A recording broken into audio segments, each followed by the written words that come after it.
अभी रिसेंटली कुछ दिन पहले कुंभ मेला कंप्लीट हुआ जिसमें दुनिया भर से करोड़ों लोग शामिल हुए थे इस कुंभ मेले में, जो कि किसी लेफ्टिस्ट इस्लामिस्ट के लिए किसी ट्रॉमा से कम नहीं था, जिसे हर दिन यहाँ पर कोशिशें होती थी इस कुंभ मेले को बदनाम करने की। पर इन सब के बाद भी इंटरनेशनल सेलिब्रिटीज इस कुंभ मेले को अटेंड किए और बॉलीवुड में बहुत सारे सेलिब्रिटीज भी इस कुंभ मेले में दिखे गए। जब फरवरी 1 को प्रीति जिंटा भी इस कुंभ मेले में दिखी गई और साथ में इन्होंने कुछ ऐसा ट्वीट भी कर दिया। इन सारे लेफ्टिस्ट को यहाँ पर एक नया टारगेट मिल गया, प्रीति जिंटा, जिसके बाद यहाँ पर बातें उठने लगी प्रीति जिंटा को किसी तरीके से नीचा दिखाने की, उन्हें बदनाम करने की। कांग्रेस गवर्नमेंट की तरफ से लगाए जाने वाले एलिगेशंस प्रीति जिंटा के ऊपर, क्या यहाँ पर सच में प्रीति जिंटा के ऊपर 18 करोड़ रुपए के लोन थे जिसको उन्होंने कभी चुकाया ही नहीं। साथ ही हम कंपेयर करेंगे बॉलीवुड की और एक एक्ट्रेस, हम सबकी फेवरेट कैटरीना कैफ की रिसेंट लाइफ को आज की डेट के स्वरा भास्कर से, जो कि अपने आप को फेमिनिस्ट कहती है और अपने आप को फेमिनिज्म की रक्षा कहती है। पर इनकी जो शादी हुई है वो हुई एक मजहबी पर्सन से जिसकी बेसिक आइडियोलॉजी का कॉन्सेप्ट ही है एंटी फेमिनिज्म। तो ऐसे में हम कंपेयर करेंगे स्वरा भास्कर के लाइफ को शादी से पहले और शादी के बाद। तो चलिए स्टार्ट करते हैं आज के इस एपिसोड को। दिल्ली में दंगे हो रहे हैं, अगर मैं दिल्ली जाऊंगी तो इलाके में तो मेरी सबसे हावी आइडेंटिटी होगी कि मैं हिंदू हूँ, और चूंकि मैं हिंदू हूँ तो शायद दिल्ली पुलिस मेरे ऊपर उस हक से लाठी नहीं मारेगी जिस बर्बरता और हक से उसने एक मुसलमान पे लाठी चलाई है। तो आप उन गुस्ताखों के साथ जाके हाथ नहीं मिलाते हो। We are at that moment जहाँ पे यूनिफॉर्म पर्सनल जो हमारे संविधान पे हाथ रख के शपथ लेते हैं, वो अनआर्म्ड मुसलमानों पे वार करते हैं, उनकी प्रॉपर्टीज डिस्ट्रॉय करते हैं और गालियां देते हैं, घरों में घुसते हैं सिर्फ क्योंकि वो आई डोंट नो नॉनवेज खाते हैं। ट्विटर पे बैठ के राजनीतिक टिप्पणी करना एक चीज़ होती है और बिल्कुल हाँ ज़मीनी स्तर पे चुनावी राजनीति एक बिल्कुल अलग चीज़ होती है। और हाँ, मैं ये ऑन रिकॉर्ड बोलना चाहती हूँ कि फहाद के लिए मेरी मोहब्बत का सबसे कड़ा इम्तिहान था ये, मैंने उसे बोला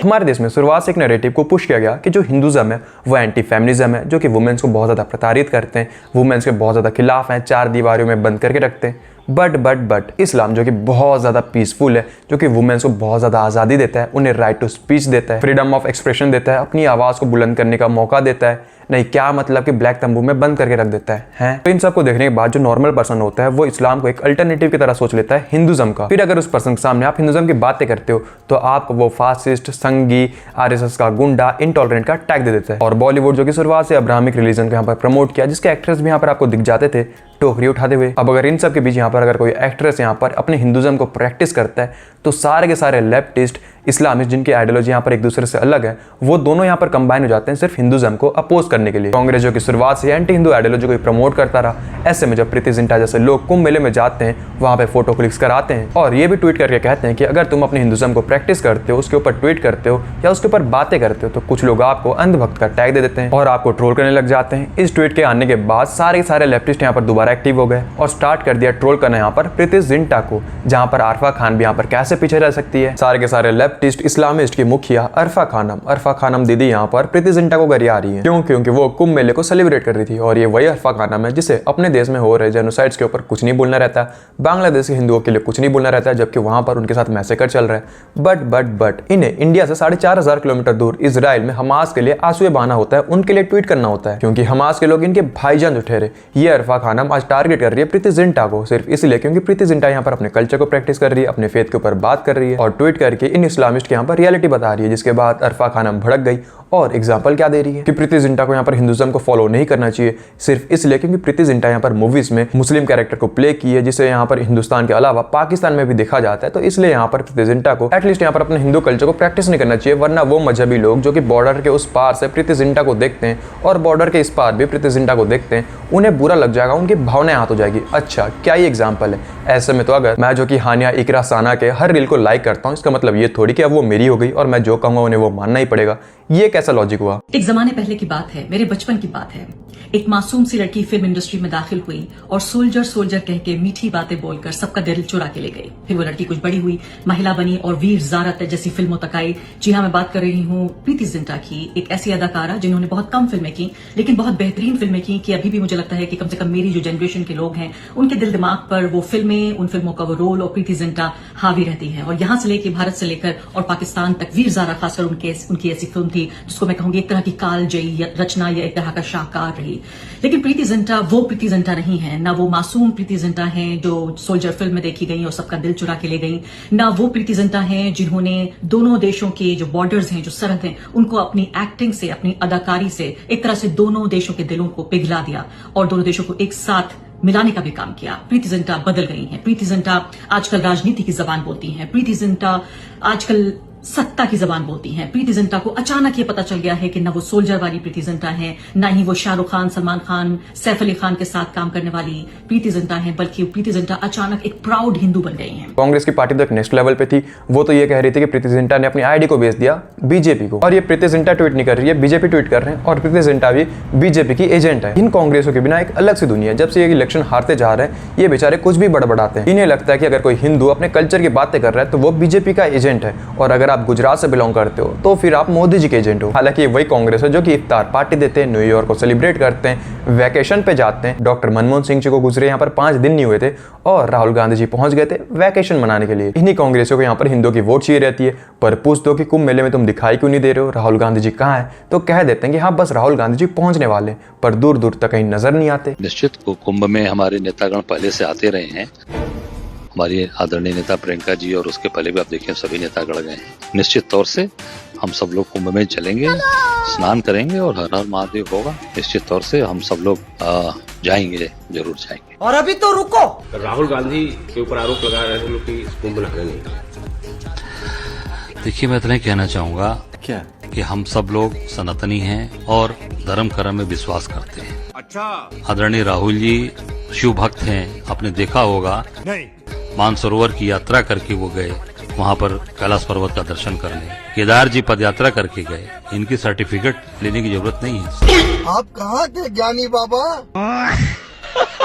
और आज यही कांग्रेस के लोग प्रीति जिंटा को कुंभ मेले में देखते ही ट्वीट करने पे लग गए कि प्रीति जिंटा यहाँ पर हिंदुज्म की बातें सिर्फ इसलिए कर रही है क्योंकि वो एक स्कैमर है, उसके ऊपर 18 करोड़ रुपए के लोन है, सिर्फ इसलिए वो हिंदुज्म की बातें कर रही है। वो हिंदुज्म की बातें इसलिए कर रही है क्योंकि उसे हिंदुज्म की मूवी चाहिए, और वो यहाँ पर हिंदुज्म के ऊपर सिर्फ इसलिए बात कर रही है क्योंकि उन्हें यहाँ पर फेम चाहिए था अपने आने वाली मूवी लाहौर के लिए, और वो एक संगी है। अब देखते हैं कि इन सारे एलिगेशन में कितनी सच्चाइयां हैं। तो पहले जानते हैं कि क्या यहाँ पर प्रीति जिंटा संगी है। तो कांग्रेस गवर्नमेंट यहाँ पर उन सबको यहाँ पर संगी कहने के लिए रेडी रहता है जो अपने हिंदू कल्चर के ऊपर बात करता है। और अगर बात करें इनके मूवी के ऊपर फेम लेने की, तो ऐसा कौन सा एक्टर है, कौन सा डायरेक्टर है जो कि मूवी के ऊपर फेम नहीं लेता, रिलीजन की बातें नहीं करता। आज से पहले हर वो एक्टर, हर वो डायरेक्टर अपने मूवीज के प्रमोशन के लिए पहले कहाँ जाते थे? दरगाह में टोकरी उठाए। बट अगर वही एक्टर अपने मूवीज के लिए यहाँ पर बात करना स्टार्ट कर देता है हिंदुज्म के ऊपर, हिंदुत्व के ऊपर, हिंदुओं के ऊपर, तो वो फिर इनके हिसाब से वो संगियों के लिस्ट में आ जाता है। वाओ, क्या ही लॉजिक हुआ। तीसरा मुद्दा, प्रीति जिंटा यहाँ पर हिंदुज्म के ऊपर बात इसलिए कर रही है क्योंकि उसे मूवीज में काम चाहिए। वाओ, क्या ही लॉजिक हुआ। प्रीति जिंटा कोई आज के एक्टर थोड़ी है कि उसे मूवीज में काम चाहिए इसलिए वो हिंदुज्म के ऊपर बातें कर रही है। ऐसे काम तो सिर्फ एहसास खान जैसे लोग ही कर सकते हैं, और अगर प्रीति जिंटा यहाँ पर अपने हिंदुज्म के ऊपर मूवी चाहती है तो हम दे देंगे, उसमें तुमको क्या दिक्कत है। चौथा और सबसे खास मुद्दा कि क्या यहाँ पर प्रीति जिंटा के ऊपर 18 करोड़ रुपए के लोन है जिसे चुकाने के लिए या जिसे छुपाने के लिए वो हिंदुज्म का सहारा ले रही है।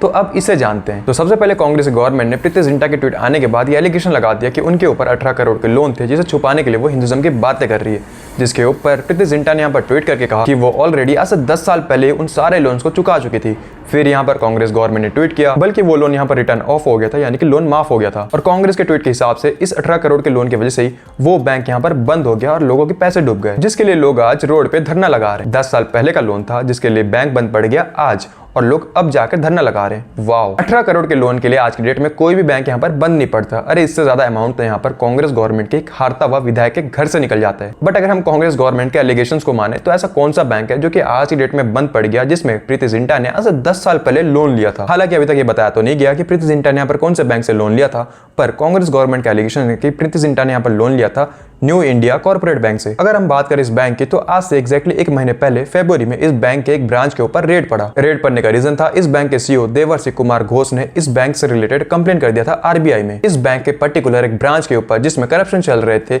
जिसमें मैनेजर हितेश मेहता जो अपने निजी फायदे के लिए कई सारे बिजनेसमैन को यहाँ पर बिना प्रॉपर डॉक्यूमेंट्स के उन्हें लोन पास कर देता था, जैसे कि एक बिल्डर धर्मेश पाउंड जिनको यहाँ पर रिसेंटली इस मैनेजर ने 1.5 करोड़ रुपए दिए थे दिसंबर 2024 में, और 2025 के स्टार्ट होते ही पहले महीने में 50 करोड़ रुपए लोन पास कर दिए बिना किसी प्रॉपर डॉक्यूमेंट्स के। और इस बैंक के मैनेजर ने इसी तरीके से कई सारे और बिजनेसमैन को यहाँ पर बिना प्रॉपर डॉक्यूमेंट्स के लोन पास कर दिए ऑलमोस्ट 122 करोड़ रुपए के जो पैसे यहाँ पर थे नॉर्मल लोगों के, जिन्होंने यहाँ पर उस बैंक में डिपॉजिट किया था। और ये रिपोर्ट आरबीआई की है। आरबीआई के रिपोर्ट्स को अगर हम माने तो ये बैंक यहाँ पर फंड मिस एप्रोप्रिएशन करना स्टार्ट कर दिया था 2020 से 2025 तक, तब जाकर ये पकड़ाया है। तो अगर ओवरऑल देखा जाए कि क्या यहाँ पर ये बैंक करप्ट था, तो हाँ, ये बैंक यहाँ पर करप्ट था। पर क्या इसमें प्रीति जिंटा का इन्वॉल्वमेंट था? तो अगर हम आरबीआई के रिपोर्ट्स को ही माने, इस बैंक में करप्शन कब स्टार्ट हुए? आज से 5 साल पहले। और प्रीति जिंटा ने अपने लोन पे कब कर लिया था? आज से 10 साल पहले। तो इसका मतलब क्या हुआ कि प्रीति जिंटा का इस केस से या फिर इस करप्शन से कोई भी लेना देना नहीं था। पर कांग्रेस पार्टी, जिसका एक कोशिश होता है कि बहते गंगे में हाथ धो लिया जाए, इसलिए यहाँ पर कांग्रेस गवर्नमेंट ने बिना किसी एविडेंस, बिना किसी प्रूफ के प्रीति जिंटा को लिंक कर दिया इस करप्शन से। और कांग्रेस गवर्नमेंट के ये एलिगेशन लगते ही इस फेक केस को और ज्यादा मजबूत बनाने के लिए इसमें सुचिता दलाल भी कूद गई, जिन्होंने बिना किसी एविडेंस के कांग्रेस गवर्नमेंट के सिर्फ ट्वीट के बेसिस पे ही प्रीति जिंटा के ऊपर फेक एलिगेशंस लगाना स्टार्ट कर दिया और न्यूज में फैलाना स्टार्ट कर दिया कि प्रीति जिंटा यहाँ पर करप्ट है। जिसके बाद प्रीति जिंटा ने खुद यहाँ पर ट्वीट करके कहा कि वो किसी भी तरीके के करप्शंस में इन्वॉल्वमेंट नहीं थी और उसने यहाँ पर सुचिता दलाल और कांग्रेस गवर्नमेंट के ऊपर डिफामेशंस के केस तक लगाने की बातें की है। अब जिन्हें ये नहीं पता कि सुचिता दलाल कौन है, तो 1992 का जो स्कैम हुआ था हर्षद मेहता वाला, उसे एक्सपोज करने वाली जो महिलाएं थी या जो जर्नलिस्ट थी, वो थी सुचिता दलाल, जिनके लिखे उस बुक के बेसिस पे ही वो मूवी बना था। हालांकि आज भी बहुत सारे लोग मानते हैं कि 1992 का जो स्कैम हुआ था उसमें सिर्फ हर्षद मेहता यहाँ पर इन्वॉल्वमेंट नहीं थे, बल्कि बहुत सारे लोग इन्वॉल्वमेंट थे।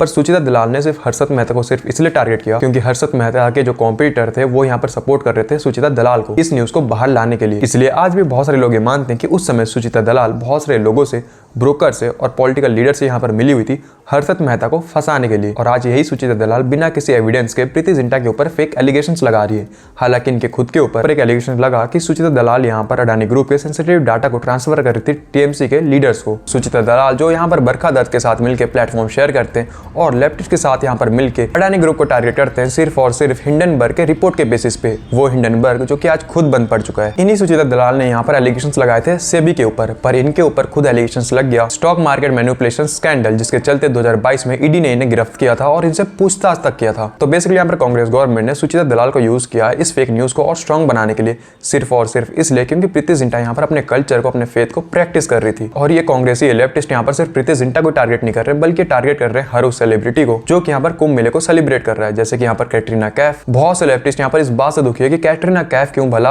कुंभ मेला सेलिब्रेट कर रही है, पर बहुत से लोग इस बात से भी खुश हैं कि वो सेलिब्रिटी, वो एक्टर जिसका हिंदुज्म से कोई भी रिलेशन नहीं था, पर वो आज हिंदुज्म को प्रैक्टिस कर रहा है। और साथ में लोग यहाँ पर कंपेयर कर रहे हैं कि जब यहाँ पर एक रियल फेमिनिस्ट हिंदुज्म को फॉलो करती है तो कैसे उसके लाइफ में चेंजेस आते हैं, जैसे कि उसे फ्रीडम मिलता है, वो एम्पावर होती है और वो अपने लाइफ को अपने हिसाब से एंजॉय कर सकती है, उसे जी सकती है।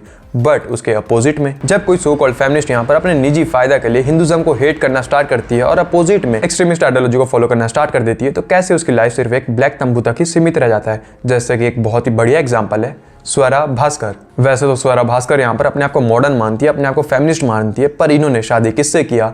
एक शांति दूत से। जोर से बोलना for recording. I Fahad Ahmed take the Swara Bhaskar as my lawful wife। वैसे तो ये अपने आप को बहुत बड़ी फेमिनिस्ट कहती थी, पर शादी के बाद यहाँ पर ये कहाँ खड़ी दिखाई दी? सर ढके मौलवी के बाजू में। वो मौलवी जिसे यहाँ पर फेमिनिज्म तो दूर की बात है, अगर यहाँ पर फीमेल्स यहाँ पर पढ़ने के लिए स्कूल भी जाते हैं तो वो उसे गुनाह लगता है। अपनी बेटी को तन्हा कॉलेज न भेजें, हराम है हराम। और मैं रमजान की इस रात में ये बद्दुआ करता हूँ कि जो वालिदैन अपनी बेटियों को कोचिंग सेंटर या कॉलेज अकेले भेजते हैं, अगर उनकी किस्मत में हिदायत नहीं है तो अल्लाह बच्चियों से पहले उन वालिदैन के ईमान को छीन ले। जहन्नम से आज़ादी के इस अशरे में अल्लाह उनके लिए जहन्नम लिख दीजिए। वो स्वरा यहाँ पर विजिट करती है लाहौर में। लाहौर में उसे अपने घर जैसा फीलिंग आता है, उसे लगता है कि पेरिस और लंदन से बढ़िया जगह है लाहौर। हाँ, क्यों ना लगे लाहौर बढ़िया जगह, एक समय पे इसके पूर्वज लाहौर में तो रहा करते होंगे। वो स्वरा भास्कर जो कि 304 दिन यहाँ पर मुस्लिम रहती है, 60 दिन यहाँ पर वो क्रिश्चियन रहती है और एक दिन के लिए वो हिंदू बनती है, वो भी शेम फील करने के लिए। वो अपने हिंदुज्म से इतना ज्यादा शेम फील करती थी कि कन्वर्ट हो गई, पर वो भूल गई कि जितनी वो बकवास करती थी वो फ्रीडम उसे हिंदुज्म में ही मिलता था। वो जो फोटोशूट करवाती थी वो फ्रीडम उसे हिंदुज्म ही देता था। बट आज तो कुछ वो ऐसी दिखाई देती है। पर देखो जरा ये कितनी कूल है, कितनी औसम है कि बिना किसी से डरे यहाँ पर ओपनली बातें कर रही है, हिंदुज्म को टारगेट कर रही है। वाओ, ये तो बहुत बड़ी फेमिनिस्ट हुई। पर यहाँ पर ये सिर्फ हिंदुज्म को टारगेट क्यों कर रही है? क्या सिर्फ इसलिए कि हिंदू आज अपने कल्चर के ऊपर बातें कर रहे हैं, अपने कल्चर के ऊपर हो रहे टारगेटिंग को यहाँ पर अपोज कर रहे हैं? बट यहाँ पर स्वरा भास्कर सिर्फ हिंदुज्म को टारगेट क्यों करती है, इस्लाम को क्यों नहीं? क्या सिर्फ इसलिए कि अगर स्वरा भास्कर यहाँ पर इस्लाम के ऊपर बोलेगी तो इसके प्यारे मजहबी भाई यहाँ पर नाराज हो जाएंगे? स्वरा भास्कर जी को आज हिंदुओं से सिर्फ इसलिए प्रॉब्लम है क्योंकि आज हिंदू ओपनली कह रहे हैं कि हाँ, मुस्लिम ही थे जिन्होंने उनके साथ बर्बरता किया, वो मुस्लिम ही थे जिन्होंने उनको अपने घर से, अपने कश्मीर से बाहर बेदखल कर दिया। वो मुस्लिम ही है जो कि हर रामनवमी में उनके ऊपर पथराव करते हैं। वो मुस्लिम ही है जिन्होंने राम मंदिर को तोड़ा था। इसलिए तो स्वरा भास्कर को इस बात से प्रॉब्लम है कि आज हिंदू अपने कल्चर के ऊपर बात कैसे कर रहे हैं, अपने कल्चर के लिए स्टैंड कैसे ले रहे हैं। बट इन्हें प्रॉब्लम तब नहीं होता जब मुस्लिम एक्सट्रीमिस्ट यहाँ पर देश को जला देते हैं। ऐसे स्वरा भास्कर जैसे लोग यहाँ पर उसामा बिन लादेन को भी एक स्टूडेंट कह देते हैं। वो स्टूडेंट जो कि बहुत ही ज्यादा प्रताड़ित था, इसलिए उसने गन उठा लिया। प्यारी माँ, मैं आज मरने जा रहा हूँ क्योंकि मैंने आपको बहुत परेशान किया है, आपके पैसे बर्बाद कर रहा हूँ। पिताजी, मेरे जाने के बाद आप मम्मी पर हाथ मत उठाना, ये मेरी। इन्हीं स्वरा भास्कर ने यहाँ पर जेएनयू में सीए का विरोध किया था, उसको अपोज किया था और टुकड़े टुकड़े गैंग को यहाँ पर सपोर्ट तक किया था। ये उन टुकड़े टुकड़े गैंग के यहाँ पर लीडर है जो कि हर 2 दिन में यहाँ पर उठ के आ जाती है कि हमें आज़ादी चाहिए, हमें फ्रीडम चाहिए, हमें फांसीवाद से आज़ादी चाहिए। पता नहीं ने और कितना आज़ादी चाहिए। अब इन्हें इतना ज़्यादा आज़ादी मिल चुका है कि अभी जाकर खड़ी होती है मौलवियों के पास, मौलाना के पास। वो मौलवी जिसका नाम है मौलाना सजाद नोमानी, जो कि यहाँ पर ओपनली कहता है कि मुस्लिम लड़कियों को स्कूल और कॉलेज नहीं जाना चाहिए, वो हराम है और उनके पेरेंट्स को भी उन्हें स्कूल नहीं भेजना चाहिए। तो मेरे जितने भी मुस्लिम व्यूअर्स हैं, देख लो ये आपके बारे में क्या कह रहे हैं। भाई मैं होता मैं तो नहीं सर। इसी स्वरा भास्कर ने 2019 में जो दिल्ली में प्रोटेस्ट हो रहे थे, जो रॉयट्स हुए थे सीए के विरोध में, जिसमें यहाँ पर शांति दूत इकट्ठे होकर शाहीन बाग में धरने लगा रहे थे और पूरे देश भर में आग लगा रहे थे। जिस प्रोटेस्ट को यहाँ पर प्रवोक कौन कर रही थी? स्वरा भास्कर। जिसमें स्वरा भास्कर यहाँ पर ट्वीट करके वीडियोस बना के शांति दूतों को प्रवोक कर रही थी कि वो रोड पे निकले और दंगे करे। इसके बाद जो कुछ भी हुआ उसे पूरे देश ने झेला, पर इसके बावजूद भी स्वरा भास्कर यहाँ पर ओपनली घूम रही थी। उसे किसी ने अरेस्ट तक नहीं किया, ना तो उसे लोगों ने कुछ कहा और ना ही उसे कुछ गवर्नमेंट ने कहा। पर इन सब के बाद भी स्वरा भास्कर के हिसाब से लोग और गवर्नमेंट यहाँ पर फासिस्ट है। दिल्ली में दंगे हो रहे हैं, अगर मैं दिल्ली जाऊंगी तो इलाके में, तो मेरी सबसे हावी आइडेंटिटी होगी कि मैं हिंदू हूँ। और चूंकि मैं हिंदू हूं तो शायद दिल्ली पुलिस मेरे ऊपर उस हक से लाठी नहीं मारेगी जिस बर्बरता और हक से उसने एक मुसलमान पे लाठी चलाई। यही बातें अगर ये पाकिस्तान और बांग्लादेश के लिए कर दे तो हो सकता है अगले दिन वहां से ये बच के ना पाए। पर इन्हीं स्वरा भास्कर को यहाँ पर हिंदुओं को इंटॉलरेंट कहना होता है, मोदी को फासिस्ट कहना होता है और मुस्लिम को यहाँ पर मासूम दिखाना होता है। वो एक्सट्रीमिस्ट जो कि मजे मजे में यहाँ पर देश जला देते हैं। ऐसे स्वरा भास्कर जैसे लोग और नौमानी जैसे मौलवी यहाँ पर freedom of expression, freedom to vote जैसे बातें करते हैं। पर जब इन रियलिटी जब कोई बीजेपी को वोट कर देता है तो ये लोग उसे बाइकआउट करने की बातें करते हैं, उस पर्सन को मारने तक की बातें करते हैं। साथ देने वाला न बने कहिए इंशाअल्लाह। अगर आपके इलाके में कोई जालिम का साथ दे तो उसका बाइकआउट की। मुझे मालूम है लोकसभा के इलेक्शन में आपके कुछ लोगों ने बीजेपी का साथ दिया था, ऐसे लोगों का हुक्का पानी बंद होना चाहिए। स्वरा भास्कर यहाँ पर इतनी अल्ट्रा लेवल की फेमिनिस्ट है कि जब यहाँ पर पद्मावत के ऊपर मूवी से आया था जिसमें दिखाया गया कि कैसे हिंदू महिलाएं जौहर कर लेती थी सिर्फ और सिर्फ अपने आप को मुगलों से बचाने के लिए, पर उसके ऊपर स्वरा भास्कर ने कहा कि तुम्हें जौहर करने की क्या जरूरत है, तुम अपने आप को मुगलों को सौंप देती। और इनका फेमिनिज्म यहाँ पर इतने में नहीं रुकता, जब यहाँ पर छावा मूवी आया उसके ऊपर भी इन्हें टिप्पणी करना होता है। तो ऑल ओवर कॉन्टेक्स्ट ये है कि स्वरा भास्कर जो कि अपने आप को अल्ट्रा फेमिनिस्ट कहती है, सेल्फ इंडिपेंडेंट, सेल्फ एम्पावरमेंट कहती है, तो इन्होंने शादी किससे किया? उस पर्सन से जो कि आइडियोलॉजिकली एंटी फेमिनिस्ट है। और भले ही स्वरा भास्कर को ऑन पेपर कन्वर्ट ना होना पड़ा हो, बट इन रियल लाइफ वो कन्वर्ट हो चुकी है और उन्हें देख के लगता भी है। अफसोस की बात यहाँ पर ये नहीं कि स्वरा भास्कर अब कन्वर्ट हो चुकी है, अफसोस की बात यह है कि स्वरा भास्कर अब ऐसे कपड़े पहनकर, ऐसे मॉडर्न कपड़े पहनकर फोटोज नहीं खिंचा सकती, वरना इनके ऊपर आ जाएगा फतवा। अब स्वरा भास्कर यहाँ पर इतनी ज्यादा फेमिनिस्ट सिर्फ इसलिए क्योंकि इनके पेरेंट्स भी जेएनयू से बिलोंग करते हैं, जेएनयू के प्रोफेसर हैं। जिस रात जेएनयू पे अटैक हुआ था, मुझे याद है जनवरी 5 वो रात थी और 5th या 6th आई थिंक है ना। और ऑब्वियसली मैं बंबई में शूट करी थी मुझे याद, और मेरी माँ जेएनयू में इस वक्त प्रोफेसर थी, अब वो रिटायर हो गई हैं। इसलिए तो स्वरा भास्कर ने पुलिस वालों के ऊपर भी फेक एलिगेशंस लगाने से नहीं रुकी थी 2019 में जब जेएनयू में दंगे हुए थे, या फिर जब सीए का प्रोटेस्ट हुआ था, जब पुलिस वाले भी उसमें मारे गए थे। हिपोक्रेसी की लेवल देखो कि स्वरा भास्कर यहाँ पर बातें कर रही है फ्रीडम ऑफ एक्सप्रेशन, पर जैसे नुपुर शर्मा की बातें आई तो कोई फ्रीडम ऑफ एक्सप्रेशन नहीं, उसे सीधा मार दो, उसके ऊपर बात भी ना करो, क्योंकि उससे तो शांति दूतों की भावनाएं हाथ हो गई। पर यही स्वरा भास्कर ओपनली सबके सामने यहाँ पर लोगों को भड़का रही है प्रॉफिट साहब के नाम पे। Created in this country, I think that it really is time for our government to think about what happens when you create a culture like this, when no one is accountable, because now it seems to me that their own party members and their own supporters and their support base is actually no longer really in their control.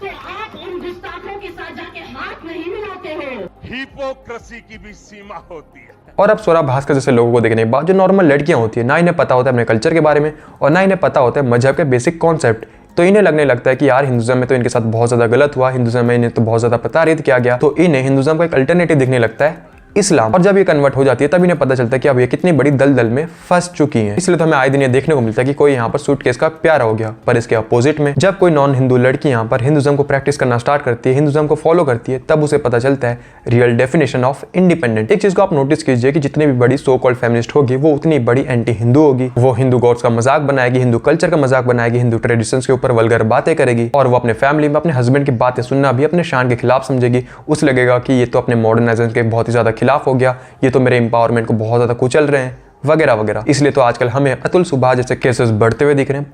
पर इसके opposite में अगर आप किसी so called feminist को ये कह दो कि वो इस्लाम के ऊपर भी कुछ ऐसे टिप्पणी कर दे, तो उसके सारे फेमिनिज्म, सारे एम्पावरमेंट, सारे मॉडर्नाइजेशन एक साथ ही दूर हो जाते हैं। आप क्या कहना चाहती हैं कि कुरान गलत है जब वो कहती है कि औरतों को कैसे ड्रेस होना चाहिए? कुरान गलत है? नहीं, कुरान गलत नहीं है। अब क्या हो जाता है? कुरान गलत नहीं है, लेकिन अब सडनली क्या हो जाता है? सारा प्रोग्रेसिवनेस कहाँ चला जाता है आपका? नहीं, सुनिए, बोलिए। ये देखिए कुरान के कुछ सारी हिम्मत कहाँ गई? क्योंकि उसे पता है कि अगर उसने इस्लाम के ऊपर बात कर लिया तो अगले दिन हो सकता है वो दिखाई ना दे। और ये जो सो कॉल्ड फेमिनिज्म है, स्वरा भास्कर जैसे लोग हैं, ये सिर्फ आपको इंडिया में ही देखने को मिलेंगे। इंडिया के बाहर ऐसे लोग कहीं पे भी दिखाई नहीं देते।